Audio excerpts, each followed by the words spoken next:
खबरों का सारथी। नमस्कार, मैं हूं मनोज मानस। हमारे स्पेशल बुलेटिन में आपका स्वागत है और सबसे पहले हम बात करेंगे चुनावी जुनून वक्फ कानून। बिहार चुनाव से पहले मुस्लिम वोट बैंक को साधने के लिए तेजस्वी यादव ने बड़ा ऐलान कर दिया है। उन्होंने कहा कि अगर महागठबंधन की सरकार बनती है तो हम लोग वक्फ कानून को फाड़ देंगे। तेजस्वी के इस बयान के बाद सियासी पारा चढ़ गया है। विपक्षी गठबंधन के मुख्यमंत्री पद के उम्मीदवार और राष्ट्रीय जनता दल के नेता तेजस्वी यादव ने कटिहार में वक्फ कानून को लेकर बड़ा बयान दिया।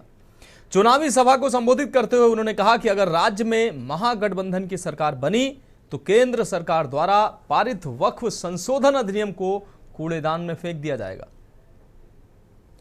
तेजस्वी यादव ने कहा कि मेरे पिता लालू प्रसाद यादव ने कभी भी सांप्रदायिक ताकतों से समझौता नहीं किया, लेकिन मुख्यमंत्री नीतीश कुमार हमेशा ऐसी ताकतों के साथ खड़े रहे हैं। आज आरएसएस और उसके सहयोगी बिहार में भी नफरत फैला रहे हैं। भाजपा का असली नाम भारत जलाओ पार्टी होना चाहिए। उन्होंने कहा कि अगर महागठबंधन की सरकार बनती है तो वक्फ एक्ट को खत्म कर दिया जाएगा।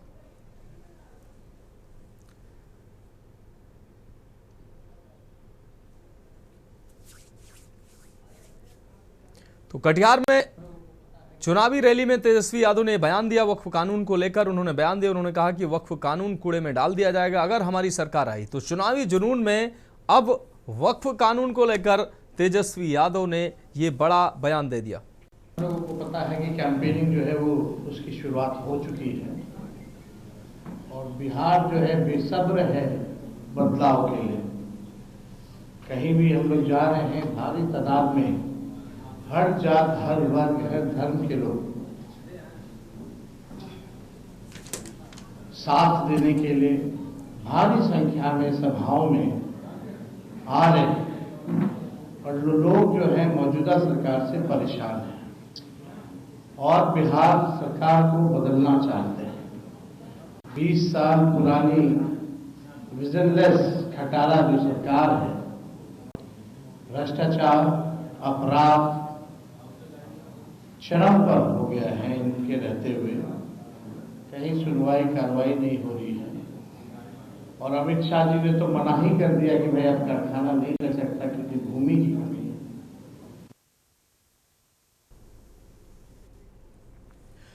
और अखिलेश सिंह हमारे विशेष संवाददाता ज्यादा जानकारी के लिए हमारे साथ जुड़ गए हैं। अखिलेश जी, अब तेजस्वी यादव ने वक्फ कानून को लेकर अब एक बड़ा और विवादित बयान कह सकते हैं इसको दे दिया है। उन्होंने कहा कि अगर उनकी सरकार बनी तो वक्फ कानून को वो कूड़े में डालने की बात उन्होंने कही है। तो कहीं ना कहीं अब जिस तरीके से बिहार में चुनाव जैसे जैसे करीब आ रहे हैं वैसे वैसे बयानों की जो है एक बार फिर से झड़ी लगनी शुरू हो गई है और खासकर ऐसे बयान अब आने शुरू हो गए हैं जो कहीं ना कहीं विवाद की वजह बन सकते हैं। देखिए मनोज, बिहार विधानसभा चुनाव में ज्यों-ज्यों चुनाव प्रचार तेज होता जा रहा है त्यों ही बयान की बाढ़ अब आने लगी है। तेजस्वी यादव ने आज जब चुनाव प्रचार के दौरान ऐलान किया कि अगर बिहार में जनता आरजेडी महागठबंधन की सरकार बनती है तो जो वक्फ कानून को बोर्ड के भारत सरकार ने पास किया था उसको फाड़कर कूड़ेदान में डाल दिया, यानी उसको बिहार में लागू नहीं किया जाएगा। इस तरह इशारा करते हुए सीधा कह सकते हैं कि बिहार विधानसभा चुनाव में मुस्लिम मतदाताओं का ध्रुवीकरण करने के लिए इंडिया गठबंधन के चेहरा तेजस्वी यादव की तरफ से ये बयान दिया गया और इस बयान को सीधे कह सकते हैं कि इसका बिहार विधानसभा चुनाव में जो मुस्लिम मतदाता है उनके ध्रुवीकरण में काफी असरदार माना जा सकता है।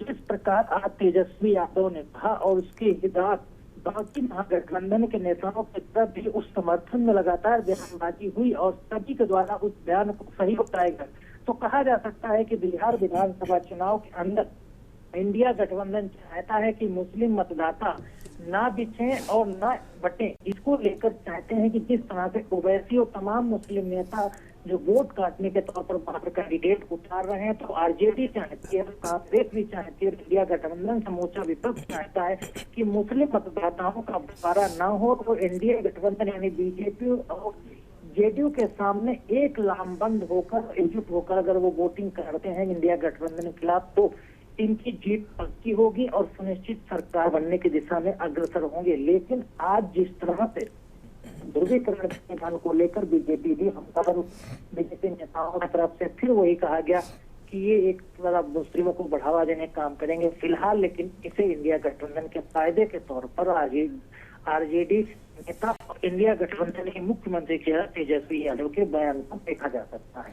हाँ बिल्कुल अखिलेश जी, इस तमाम जानकारी के लिए आपका बहुत बहुत शुक्रिया। तो कटिहार में जनता को संबोधित करते हुए तेजस्वी यादव ने ये बयान दिया। उन्होंने कहा वक्फ कानून को कूड़े की ढेर में डाल दिया जाएगा। और अब हम बात करेंगे इकबाल पर सवाल, मारपीट और बवाल। बलरामपुर जिले के वाड्रफ नगर क्षेत्र से एक बेहद चौंकाने वाला मामला सामने आया है, जिसने कानून व्यवस्था पर गंभीर सवाल खड़े कर दिए हैं। आपको बता दें, बलंगी पुलिस चौकी के सामने दबंगों ने एक आरक्षक और एक एएसआई की सरेआम पिटाई कर दी। सरेआम पिटाई की घटना का वीडियो सामने आया। घटना भाजपा के पूर्व मंडल अध्यक्ष की मौजूदगी में हुई और सबसे हैरान करने वाली बात यह रही कि वायरल वीडियो में दोनों पुलिसकर्मी नशे की हालत में नजर आ रहे हैं। ग्रामीणों ने इस पूरी घटना का वीडियो बनाकर सोशल मीडिया पर वायरल कर दिया, जिससे पुलिस की कार्यशैली और अनुशासन पर सवाल उठने लगे हैं। अब देखना यह है कि प्रशासन इस मामले में क्या कदम उठाता है और क्या दोषियों के खिलाफ सख्त कार्रवाई करता है, या फिर यह मामला भी बाकी मामलों की तरह फाइलों में दबकर रह जाएगा। लेकिन सवाल यह भी है कि पुलिस कर्मी जो जिम्मेदार होते हैं, वर्दी पहनकर दूसरे की सुरक्षा करते हैं, वो भी अगर नशे में इस तरीके से गैर जिम्मेदार होकर ऐसी हरकतें करेंगे तो कहीं ना कहीं सवाल इस पर भी उठता है। तो पुलिस चौकी के सामने आरक्षक और एएसआई की पिटाई के बाद कानून व्यवस्था पर गंभीर सवाल खड़े हो रहे हैं कि आखिर पुलिस का इकबाल कैसा है जब पुलिसकर्मी खुद सुरक्षित नहीं है। हमारे संवाददाता आनंद इस खबर पर ज्यादा जानकारी के लिए हमारे साथ जुड़ गए हैं। आनंद, आप पुलिस चौकी के सामने आरक्षक और एएसआई का पिटाई का ये जो वीडियो सामने आया है, निश्चित रूप से इस वीडियो ने कानून व्यवस्था पर और पुलिस के इकबाल पर सवाल खड़े कर दिए हैं। क्या है ये पूरा मामला? जी सर, ये बलरामपुर जिले के चौकी वाड्रफनगर क्षेत्र चौकी बलंगी के सामने का वीडियो है, जहां आरक्षक और एएसआई द्वारा नशे की हालत में थे और इनकी पिटाई की गई है। बहुत बहुत शुक्रिया आनंद इस तमाम जानकारी के लिए। तो पुलिस चौकी के सामने आरक्षक और एएसआई की पिटाई की गई है और इसका वीडियो साफ तौर पर सामने आया। इस वीडियो के सामने आने के बाद पुलिस के इकबाल पर और कानून व्यवस्था पर सवाल उठ रहे हैं। और अब हम बात करेंगे सार्थक पहल कैफे की तारीफ। छत्तीसगढ़ के अंबिकापुर शहर ने स्वच्छता और नवाचार की दिशा में एक मिसाल कायम की है। आपको बता दें, प्रधानमंत्री नरेंद्र मोदी ने अपने मन की बात कार्यक्रम के 127वें प्रसारण में अंबिकापुर के गार्बेज कैफे की खुलकर तारीफ की। यह देश का पहला गार्बेज कैफे है जो नगर निगम द्वारा संचालित किया जाता है और अंबिकापुर के बस स्टैंड परिसर में स्थित है। इस अनोखी पहल के तहत यदि कोई व्यक्ति प्लास्टिक का कचरा लेकर इस कैफे में आता है तो उसे उसके बदले में नाश्ता और भोजन दिया जाता है। स्वच्छता को प्रोत्साहित करने के लिए और प्लास्टिक प्रदूषण को कम करने की दिशा में ये एक अनोखी पहल न केवल पर्यावरण के लिए लाभकारी है बल्कि समाज में जागरूकता फैलाने का भी एक सशक्त माध्यम बन चुकी है। प्रधानमंत्री की सराहना के बाद अब यह मॉडल देश भर में चर्चा का विषय बन गया है।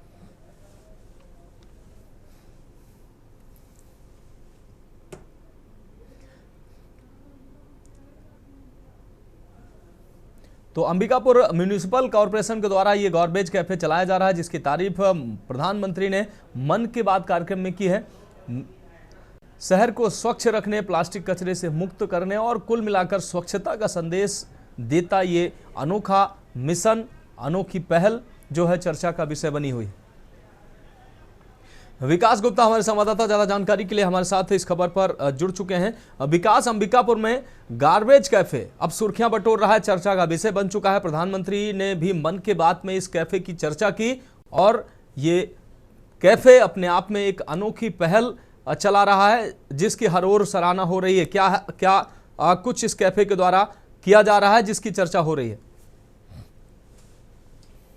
प्रधानमंत्री नरेंद्र मोदी मन की बात में 127वें एपिसोड में अंबिकापुर में खुले गार्बेज कैफे के देखते हुए तारीफ की है और बहुत अच्छी बात उन्हें बताई कि आधा किलो आप प्लास्टिक ले जाएंगे अगर गार्बेज कैफे में तो आपको नाश्ता का वहाँ मिलेगा, और 1 किलो अगर ले जाते हैं और अभी ज्यादा संख्या में तो पर्याप्त भोजन का वहाँ आपको मिल जाएगा। और देश का ये सबसे पहला गार्बेज कैफे है जो केवल अंबिकापुर में ही खुला है और अभी तक ये पूरे देश में नहीं, इसीलिए ये बहुत ज्यादा चर्चाओं का विषय है। और बड़ी बात ये भी है कि इस कैफे की वजह से आज जो मन की बात में प्रधानमंत्री जी ने जो बोली, इसकी तारीफ थी, ये पूरे अंबिकापुर की एक अलग पहचान भी बनी। और ये 2018 में इसकी शुरुआत हुई और बीच में इसकी कागार बंद होने की स्थिति में आई थी, लेकिन फिर नगर निगम में ध्यान लगाया और इसमें और कार्रवाई करते हुए उसको कड़क तरीके से और सुचारू रूप से उसको चालू किया। और अभी के हाल में वहाँ लोग जा रहे हैं, खा रहे हैं, और अगर पैसा दे के लोगों का साफ कहना कि अगर हम पैसा दे के खा रहे हैं तो हमको महंगा पड़ रहा है, लेकिन अगर हम 1 किलो चाहे आधा किलो प्लास्टिक लेके कर रहे हैं और हमारा पेट भर रहा है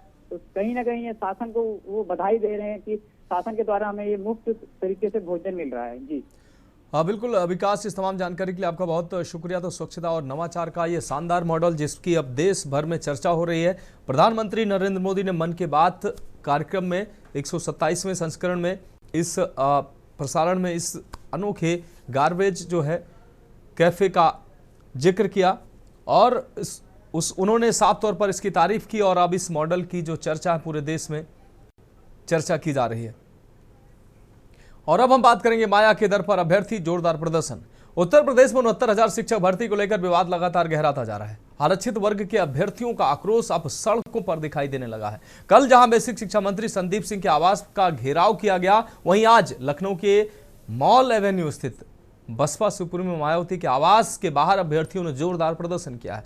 प्रदर्शनकारी योगी बाबा न्याय करो, सुप्रीम कोर्ट में पैरवी करो जैसे नारे लगाते हुए मायावती से मिलने की मांग पर अड़े रहे। पुलिस ने उन्हें हटाने की भी कोशिश की तो तीखी नोकझोंक हुई। हालत बिगड़ते देख पुलिस ने प्रदर्शनकारियों को गाड़ियों में बैठाकर इको गार्डन के पास छोड़ा। अभ्यर्थियों का आरोप है कि सुप्रीम कोर्ट में प्रदेश सरकार की कमजोर पैरवी के चलते उन्हें नियुक्ति नहीं मिल रही है। वे पिछले 5 वर्षों से रोजगार के लिए संघर्ष कर रहे हैं। उनका कहना है कि मायावती विपक्ष की नेता है और उन्होंने 9 अक्टूबर की रैली में बीजेपी सरकार की प्रशंसा की थी, इसलिए वे चाहेंगे कि वह इस मुद्दे को सरकार तक पहुंचाएं। बसपा के राष्ट्रीय महासचिव मेवालाल के हस्तक्षेप के बाद मामला शांत हुआ और अभ्यर्थियों ने उन्हें ज्ञापन सौंपा। मेवालाल ने आश्वासन दिया कि उनकी बात बसपा प्रमुख तक जरूर पहुंचाई जाएगी। ये मामला अब सिर्फ नियुक्ति का नहीं बल्कि राजनीतिक हस्तक्षेप और न्याय की मांग का प्रतीक बनता जा रहा है। अब देखना यह है कि क्या सरकार और विपक्ष मिलकर इन अभ्यर्थियों की आवाज को सुनते हैं ये संघर्ष यूं ही जारी रहेगा।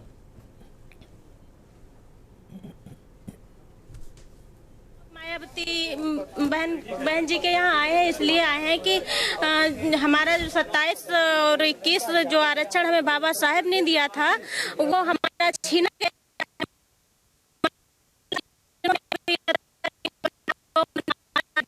जनरल वर्ग के बच्चों को दे दिया है, हमारा अधिकार छीन के जनरल वर्ग को दे दिया गया। उसी की मांग के लिए हम आज बहन जी के आवास पे आए हुए हैं। उनसे उम्मीद करते हैं कि वो हमारी जो पीड़ा है जरूर सुनेंगी और हम उनसे ये भी अपील करते हैं कि हमारी जो 28 तारीख डेट लगी है सुप्रीम कोर्ट में, उसमें सरकार से पहल करके हम लोगों का जो आज लगभग 1 साल हो गया है, 25 डेटें पड़ चुकी हैं, अभी तक कोई सुप्रीम कोर्ट में सरकार की तरफ से कोई पहल करने नहीं गया। और जब जज साहब कहते हैं कि पहले जो रिस्पोंडेंट है सरकार रिस्पोंडेंट है, उसी को हम सुनेंगे। हम बताओ, हम पिछड़े दलित बच्चे हैं, हम 10-10 लाख का एक वकील कैसे कर पाएंगे? 25 डेट से तो हम झेल ही रहे हैं। अब बताओ हम कैसे, हम गेहूं धान क्या बेच के, अपना घर बेच के हम मतलब सुप्रीम कोर्ट में सीनियर को खड़ा करें? हम लोगों के पास इतना नहीं है। माया बहन जी से हम यही गुजारिश करने आए हैं कि वहाँ पे सरकार की तरफ से अधिवक्ता भेजकर हमारा केस का निस्तारण कराया जाए। 69,000 शिक्षक भर्ती के अभ्यर्थी आज जो बसपा सुप्रीमो मायावती हैं उनके आवास के बाहर पहुंच गए हैं प्रदर्शन करने के लिए। कल देखा गया था कि जो मंत्री हैं संदीप सिंह के यहाँ पहुंचे थे, आज यहाँ पहुंचे। हालांकि पुलिस यहाँ से पहले से मौजूद थी। पुलिस ने इनको हिरासत में भी ले लिया। और क्या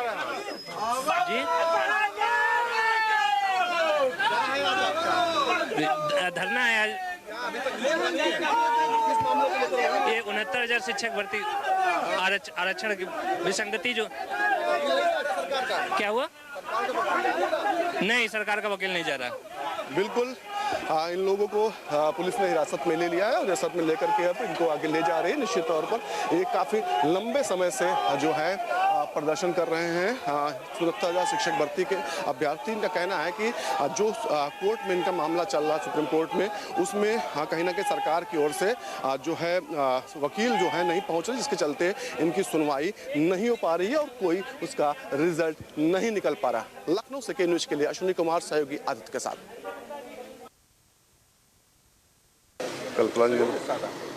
योगी बाबा न्याय करो के नारे उससे मंत्री आवास गूंजा और आज मायावती के घर के बाहर अभ्यर्थियों का प्रदर्शन देखने को मिला है। हालांकि पुलिस से नोकझोंक भी हुई, इस दौरान समझाने का भी प्रयास किया गया। अश्विनी कुमार हमारे संवाददाता ज्यादा जानकारी के लिए हमारे साथ जुड़ गए हैं। अश्विनी, 69,000 शिक्षक भर्ती के जो अभ्यर्थी हैं वो लगातार प्रदर्शन कर रहे हैं। कल जो है मंत्री आवास पर उन्होंने प्रदर्शन किया था और आज बसपा सुप्रीमो मायावती के आवास का उन्होंने घेराव किया और प्रदर्शन कर रहे थे और योगी बाबा न्याय करो नारों से पूरा जो है वो जो क्षेत्र था वो गूंजता नजर आया और अभ्यर्थियों का प्रदर्शन जो है अब लगातार बढ़ रहा है। मायावती ने मुख्यमंत्री की तारीफ की थी, उसके बाद अब ये अभ्यर्थी मायावती से भी हस्तक्षेप की मांग कर रहे हैं। क्या कुछ है अपडेट इस खबर पर? अश्विनी, बिल्कुल आपको 2018 में 69,800 शिक्षक भर्ती निकली थी जिसमें तमाम पद भर, लेकिन कुछ पद हैं जिन पर जो खाली रह गए थे।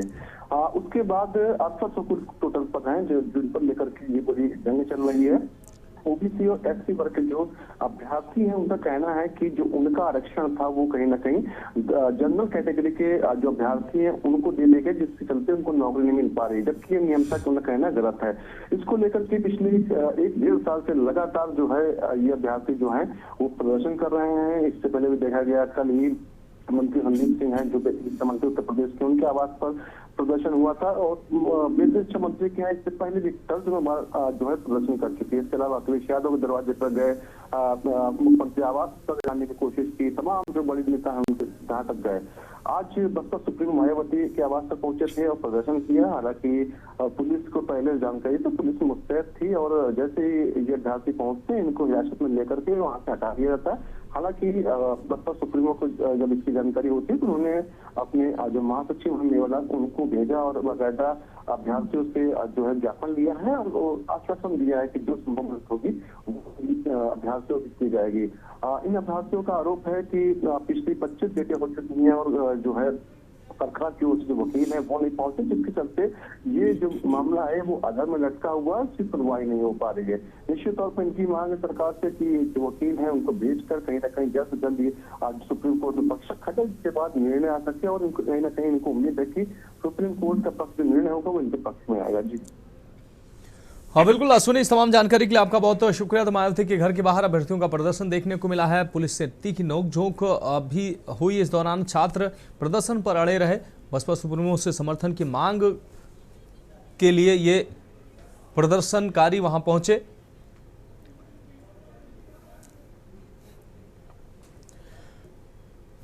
और फिलहाल हमारे स्पेशल बुलेटिन में वक्त एक ब्रेक है। ब्रेक के बाद हम बात करेंगे औचक निरीक्षण खुली पोल। आप देख रहे हैं के न्यूज खबरों का। ब्रेक के बाद हमारे स्पेशल बुलेटिन में एक बार फिर से आपका स्वागत है। हम बात कर रहे हैं औचक निरीक्षण खुली पोल। खबर रामनगर से है, जहां रामनगर के सरकारी अस्पताल की बदहाल स्वास्थ्य सुविधाओं को लेकर लगातार विभिन्न संगठनों के लोग नाराज हैं, लेकिन इसके बावजूद भी सरकार और जिम्मेदार अधिकारी रामनगर की जनता को स्वास्थ्य सुविधा देने में पूरी तरह से नाकाम साबित हो रहे हैं, जिसके चलते सरकारी अस्पताल में उपचार न मिलने के कारण अब गरीब मरीजों को प्राइवेट अस्पतालों में जाकर महंगे दामों में उपचार कराने के लिए मजबूर होना पड़ रहा है। रामनगर के सरकारी अस्पताल की बिगड़ी स्वास्थ्य व्यवस्था अब जिला अधिकारी ललित मोहन रयाल ने भी गंभीरता से लेते हुए एसडीएम प्रमोद कुमार को अस्पताल का औचक निरीक्षण करने के निर्देश दिए हैं। इसके बाद एसडीएम प्रमोद कुमार अचानक निरीक्षण के लिए रामनगर की सरकारी अस्पताल पहुंचे, जहां कर्मचारियों में हड़कंप मच गया। एसडीएम ने दवा स्टोर एवं एक्सरे रूम, पैथोलॉजी लैब का निरीक्षण करने के साथ ही अस्पताल में भर्ती मरीजों से भी जानकारी हासिल की।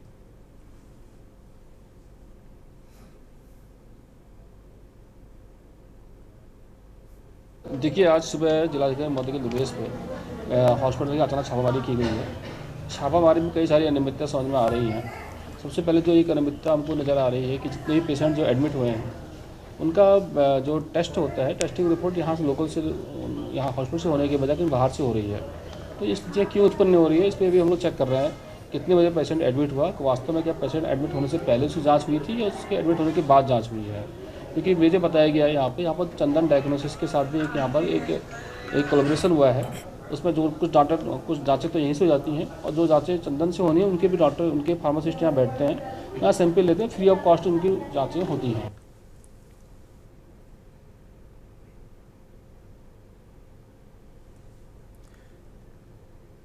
तो स्वास्थ्य सुविधाओं को लेकर नाराजगी देखने को लिए अधिकारी स्वास्थ्य सुविधा में पूरी तरह से नाकाम साबित हो रहे हैं।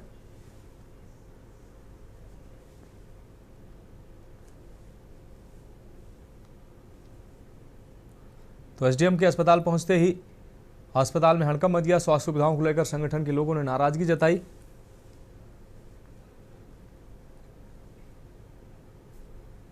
एसडीएम प्रमोद कुमार ने अस्पताल का औचक निरीक्षण किया। उसमें जो खामियां पाए जाने पर अस्पताल स्टाफ को आवश्यक दिशा निर्देश दिए।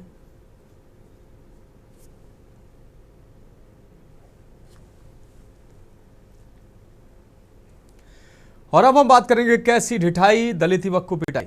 खबर गुरुग्राम से है, जहां सिटी के गांव जटोला में इंसानियत को शर्मसार करने वाला मामला सामने आया है, जहां मामूली सी कहासुनी होने पर दबंगों ने एक युवक की लाठी डंडों से जमकर पिटाई कर दी। इतना ही नहीं, दबंगों ने युवक के ऊपर पेशाब तक कर डाला और जाति सूचक शब्द कहे। पीड़ित युवक किसी तरह से अपनी जान बचाकर भागा और घर पहुंचकर परिजनों को घटना की जानकारी दी।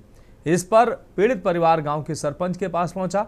सरपंच ने तुरंत संज्ञान लेते हुए पूरी घटना से पुलिस को अवगत कराया। गांव जटोला में दबंगों द्वारा हरकत किए जाने की जानकारी मिलते ही पुलिस गांव पहुंच गई, जहां पीड़ित ने पुलिस को शिकायत दी।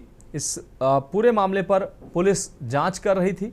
अगले ही दिन यानी 24 अक्टूबर को दबंगों ने एक बार फिर से युवक पर हमला बोल दिया। हमलावर दूसरे इलाकों से आए हुए थे। गांव के लोगों को जैसे ही इसकी जानकारी मिली तो उन्होंने हमलावरों को घेर लिया और 2 हमलावरों को पकड़ लिया। हमलावरों को पकड़ने के बाद गांव की सरपंच ने इसकी सूचना पुलिस को दी। मौके पर पहुंची पुलिस ने दोनों हमलावरों को हिरासत में लेकर जांच शुरू कर दी। वहीं पीड़ित की माने तो ये घूमने गया था, उसी दौरान 3 युवकों ने उसके ऊपर उससे मारपीट शुरू कर दी। वो किस तरह से जान बचाकर घर पहुंचा। अगले दिन जब पीड़ित के पिता दूध निकाल रहे थे, 10 से 15 युवक ने उन पर हमला कर दिया। पूरी घटना सीसीटीवी में कैद हो गई है। पुलिस ने पूरे मामले की जांच शुरू की है। वहीं पीड़ित परिवार न्याय की गुहार लगा रहा है। मैं वहाँ पर ग्राउंड में घूमने गया था, बनी कहने वहाँ पर भी वारदात की उन लड़कों ने। वहाँ पर भी लड़ाई झगड़ा किया और मेरे पेशाब कर दिया। नहीं, झगड़ा क्या था? कोई किस बात को लेकर झगड़ा और किसी की बात थी, वो मेरे पीछे ही लाग रहा है। अच्छा, कितने बंदे हैं?